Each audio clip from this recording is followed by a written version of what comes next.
R K construction Begusarai जो गया और रांची रेलवे कर रहे हैं, भैया बड़ा कॉन्ट्रैक्टर है, एक मंत्री के नजदीकी है। बस तीसरा है शिवनाथ साहू जो बड़े बस कंपनी बिजनेसमैन है छत्तीसगढ़ के। आरके कंस्ट्रक्शन के मालिक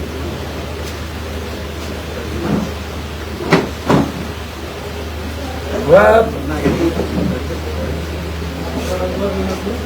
एक ही होटल में ठहरे, एक ही hotel. Vijay Sharma deputy CM, ये दोनों आदमी, और एक है निजामुद्दीन एक्स एमएलए जीएमएम, वो 19 नंबर रूम में ठहरे थे गेस्ट हाउस सरकार। दूसरा है हमारे एक सांसद गोड्डा के, कोई बांका के। तीसरा है कोई महासेठ जो आरजेडी से, हमको नहीं नाम पता, जिनका रिश्ता शिवनाथ साहू से अधिक है। और एक है कोयला माफिया जिसके यहाँ ईडी का रेड हुआ था, लाल धनबाद, रेडिसन ब्लू स्टार में ठहरे थे। और एक है कोई मनोज मंडल नाम का आदमी जो बीजेपी दफ्तर में ठहरा रांची। और वही निजामुद्दीन जो झारखंड में जो निजामुद्दीन एक्स एमएलए हैं, उनको लिफाफा पहुंचाने का काम मनोज मंडल, जिनका नंबर है 9006397913, झारखंड बीजेपी कार्यालय में ये थे, ये सीसीटीवी में कैद है। 19 नंबर में निजामुद्दीन जीएमएम से मिले, वो सीसीटीवी में कैद है। और यही व्यक्ति का बात व्हाट्सएप पर विजय शर्मा जी डिप्टी सीएम से हुआ, करमवीर सिंह महासचिव है बीजेपी के, उनसे मनोज मंडल की बातचीत हुई। निजामुद्दीन की 3 बार बातचीत मनोज मंडल से हुई। ये सभी लोग शिवनाथ ट्रेवल्स के मालिक हैं। इन्हीं के बस से कई 100 करोड़ रुपया झारखंड आया। एक बड़े बालू माफिया जो आरजेडी में हैं, जो विभिन्न जगहों से घूम घूम करके राजनीति करते हैं, और एक महासेठ, इन लोगों को लोटस करवाया गया। बिहार के एक शीर्षस्थ बड़े नेता ने एक सांसद के साथ गठबंधन सामंजस्य करके यह धमकी दिलवाया गया कि एलओपी मात्र एक एमएलए के कारण आप बने हुए हैं, यदि 2 एलओपी हम तोड़ लिए एक दिन तो आपकी एलओपी चली जाएगी। एलओपी की धमकी दी गई, ईडी की धमकी दी गई। लोटस की जिम्मेदारी रांची में सरजुग राय को दिया, ऑपरेशन लोटस। सरजुग राय जी ने एक निर्दलीय बड़े विधायक से संपर्क में हुए, गवर्नर हाउस से उनका काफी अच्छा संबंध है, उस एक्स निर्दलीय एमएलए का। वह डील हुए वहां से। सरजुग राय जी की भूमिका कांग्रेस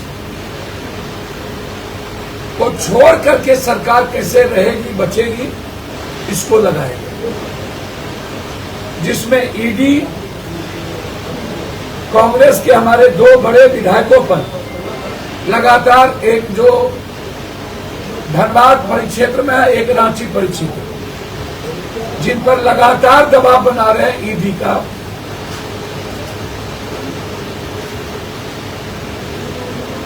वामपंथी पार्टी ने वोट नहीं दिया, लेकिन उनका वोट वैलिड नहीं।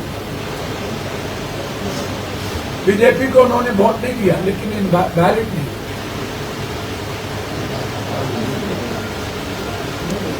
रामगढ़ पटेल चौक पर यही मनोज मंडल 3 लिफाफा पहुंचाया, और यही मनोज मंडल निजामुद्दीन जी को 3 लिफाफा पहुंचाया। यही मनोज मंडल जिनका नाम आपको मैंने, और छत्तीसगढ़ से लगभग 100 करोड़ रुपया पटना आया। उनका नाम अभी नहीं खोलूंगा, माध्यम कौन है। और एक सांसद, 2 सांसद आरजेडी के रेडार पर हैं, कभी भी वो बीजेपी उसको तोड़ सकती। इसीलिए बीजेपी ना तोड़े, एलओपी ना जाए, ईडी से सुरक्षित रहे। इन सारे मुद्दों को लेकर पूरी पार्टी को सेक्युलरिज्म के साथ खिलवाड़ किया गया, लोकतंत्र को खत्म किया गया। यही यहां लालू यादव होते तो वो मरना पसंद करते, लेकिन अपनी पार्टी को, अपने मंत्री को, अध्यक्ष को, मंत्री का क्या दोष? मंत्री बगैर नेतृत्व का वोट दे ही नहीं सकता। मंत्री बगैर, अध्यक्ष बगैर नेतृत्व के कह नहीं जा सकते। और ये सारा डर पटना को दिखाया गया, और वो 3 लिफाफा जो मनोज मंडल के द्वारा पहुंची, वो सीसीटीवी फुटेज में बीजेपी कार्यालय में भी आप उसका फोटो निकाल सकते हैं, और निजामुद्दीन में भी निकाल सकते हैं, और रामगढ़ चौक पर भी निकाल सकते हैं। अलग अलग उनको दिया गया सिर्फ लिफाफा पहुंचाने। और यहाँ के पैसा, एक कोई सेठ है, एक कोई बालू माफिया है, उन्होंने साहू के माध्यम से यहाँ पैसा पहुंचा, और एक एमपी के माध्यम से सरकार की खबर पहुंचाई गई कि आप यदि वहां सपोर्ट नहीं करेंगे तो आपकी एलओपी चलेगी। तब जाकर के नत्थी जो भी हो, परिमल नथवानी, अथवानी, बड़ा घमंड है इसको, ये अथवानी नथवानी। इस पर हॉर्स ट्रेडिंग का मुकदमा चलना चाहिए, इसकी जांच होनी चाहिए, इंक्वायरी हो, और कांग्रेस और जीएमएम को अविलंब आरजेडी को गठबंधन से निकालना चाहिए। धन्यवाद। दूसरी बात जो सबसे, इससे भी महत्वपूर्ण, लगातार बिहार में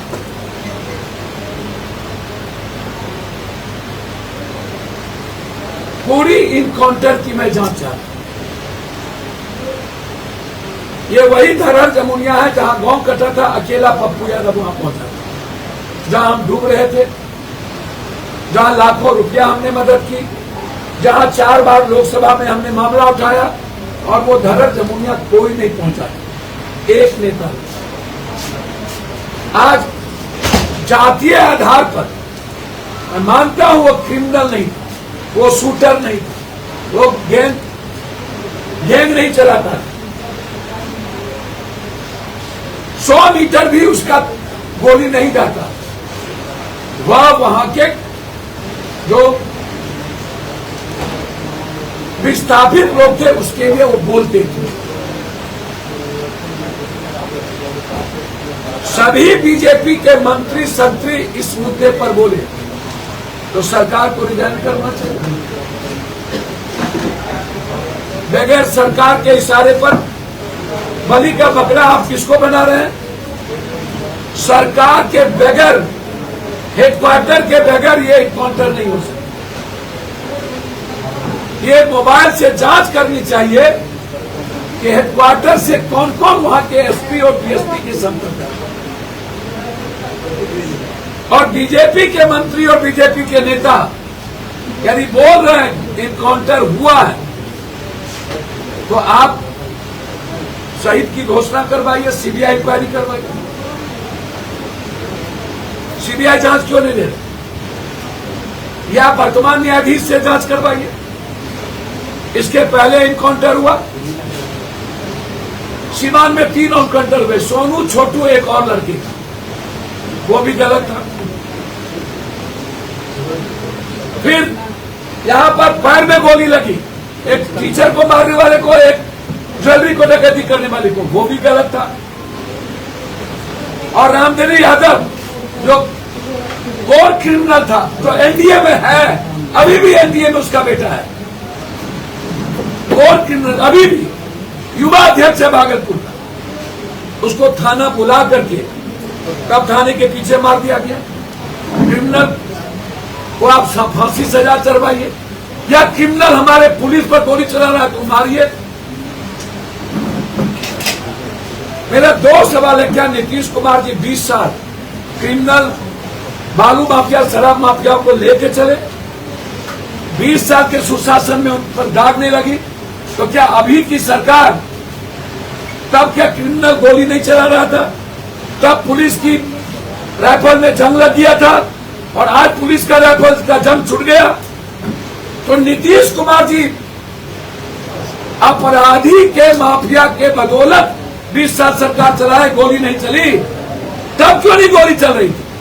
आज ही क्यों गोली चला रहा है क्रिमिनल, और आपकी पुलिस की गोली लग जा रही, और तब क्यों नहीं लग रही? आप ही का कंट्राडिक्शन है, दोनों आप ही की सरकार है। मेरा ये सवाल है,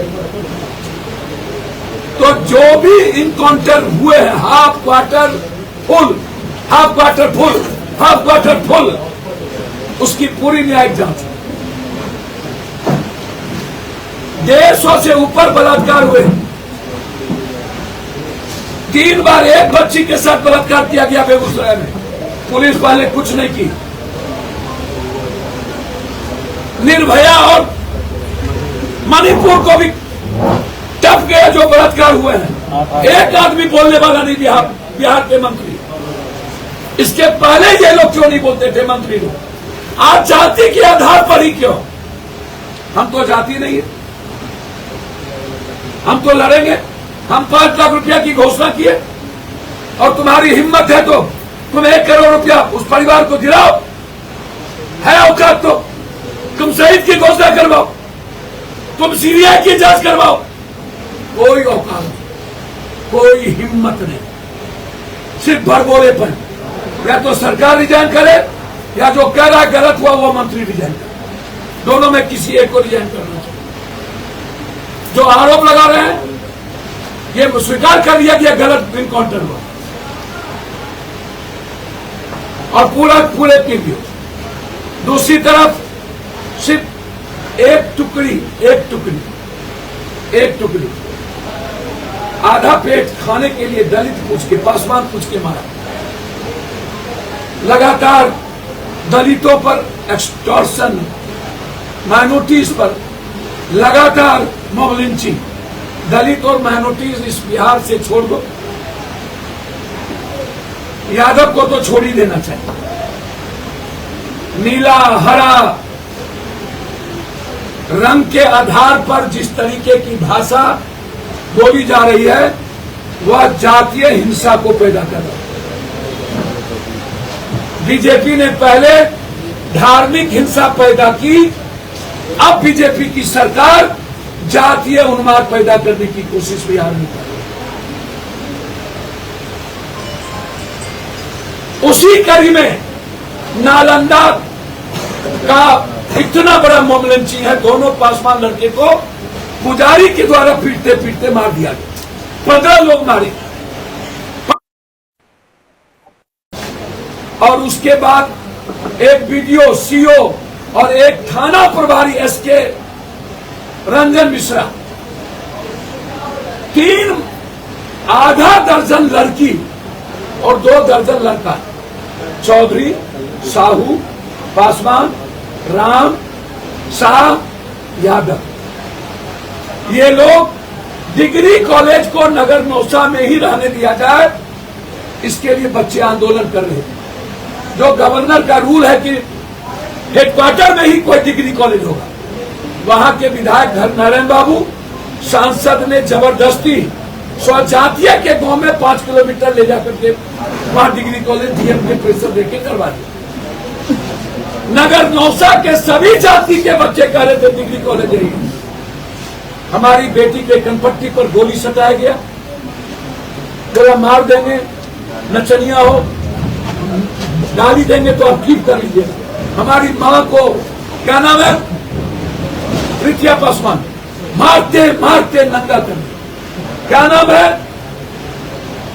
रीता शाह, मारते मारते, ओ शाह, मारते मारते, क्या नाम है, जादव, तीनों लड़की को घसीट के थाने में 22 साल 23 साल 24 साल की लड़की को घसीट के जेल में बंद कर। आप सोचिए क्या बीतती होगी उस कुमारी बच्ची पर। सिर्फ आवाज उठाया उसको जेल में बंद कर दिया गया। क्या जालियांवाला बाग से भी खतरनाक घटना नहीं है? और कोई आवाज नहीं उठाया। पासवान के लिए क्यों नहीं, इस बच्ची के लिए क्यों नहीं, उस बीर की बेटी के लिए क्यों नहीं? ये बिहार इतना स्वार्थी हो गया। आवाज, मदद तो छोड़ दीजिए, मदद का दायित्व तो सिर्फ पप्पू यादव का है, वो हम देख लेंगे। किसी को भूखा बिहार में नहीं रहने देंगे, किसी को नहीं। लेकिन जो जुल्म किया है, हम हाईकोर्ट के न्यायाधीश एसआईटी की जांच, हम लोग मानवाधिकार जा रहे हैं। 24 को गवर्नर साहब से मिलेंगे, वो अभी बाहर हैं। और नगर नौसा से बिहार शरीफ, नगर नौसा की इतनी बड़ी जालियांवाला हादसा, 40 बच्चे को जेल भेज दिया, शाह, पासवान, राम और यादव को, और सबको कहा गया कि भरत तिवारी की तरह घटना कर देंगे। रिकॉर्ड है, बच्ची को जो पीटा जा रहा थाना में उसका रिकॉर्ड है, जो कनपट्टी में रिवॉल्वर सटा गया है छोटी बच्ची को, उसका रिकॉर्ड है। कल हम गए तो पुलिस देख करके मार देगा मार देगा ऐसे करने लगी वो बच्ची। पुलिस आ गया, मार देगा मार देगा मार देगा, मम्मी मार देगा, ऐसे कर रही थी वो बच्ची। अब सोचिए आतंक, एक तरफ गुंडा राज, एक तरफ पुलिस का गुंडा, दो गुंडा राज। जबरदस्ती मार दो, जबरदस्ती घर ढुक जाओ, जबरदस्ती केस न लो, जबरदस्ती बलात्कारी का केस दो, बलात्कारियों को बचाओ, बेटी का केस न लो। इतना ही नहीं, इतनी लाठी चली, हमारी बच्ची और परिवार के लोग इलाज करने के लिए जब नगर नौसा अस्पताल में गए, वहां से भगा दिया गया, इंजोरी नहीं किया गया, दवाई नहीं दिया गया। वहां के हॉस्पिटल के डॉक्टरों ने मां बन करके गाली दी, सब लोग प्राइवेट में जाके गए। इतना आतंक है वहां के थाना प्रभारी का। वहां का थाना प्रभारी अविलंब सस्पेंड हो, बीडीओ सीओ डिस्चार्ज हो। हम पदयात्रा करेंगे नगर नौसा से भी कलेक्ट्रेट और जमुनिया से आरा। न्याय नहीं मिलेगा तो पदयात्रा भी होगी, न्याय नहीं मिलेगा तो बिहार बंद भी करेगा।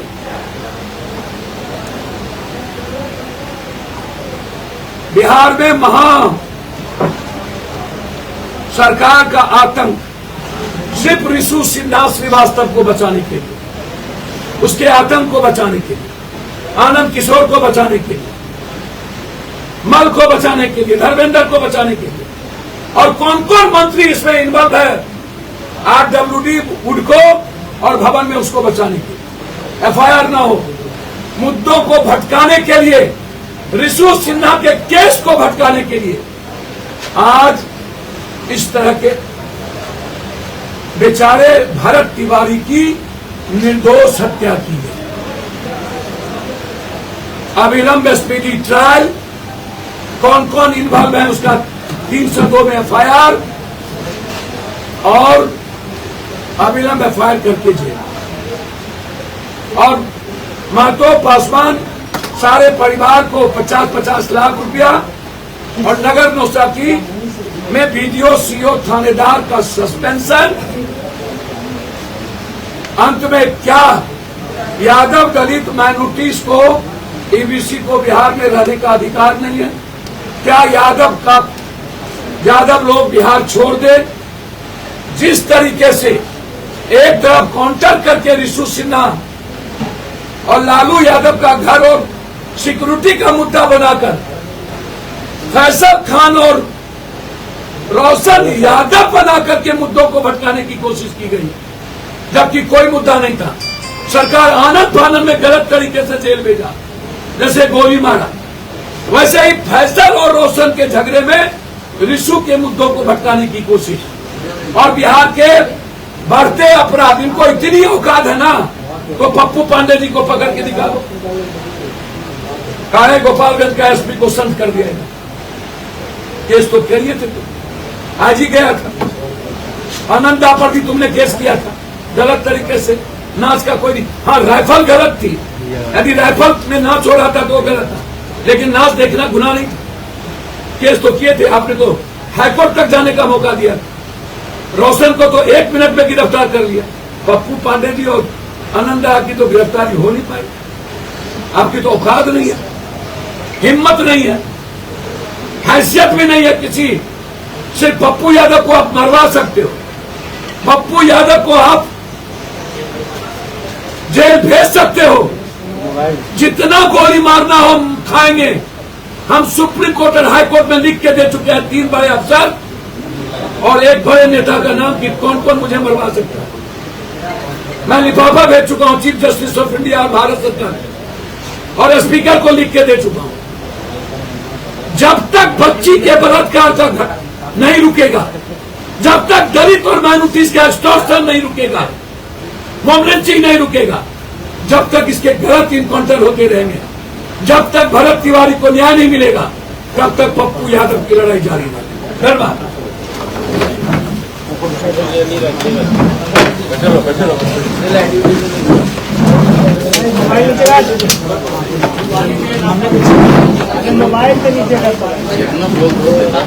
नाश्ता नाश्ता नाश्ता।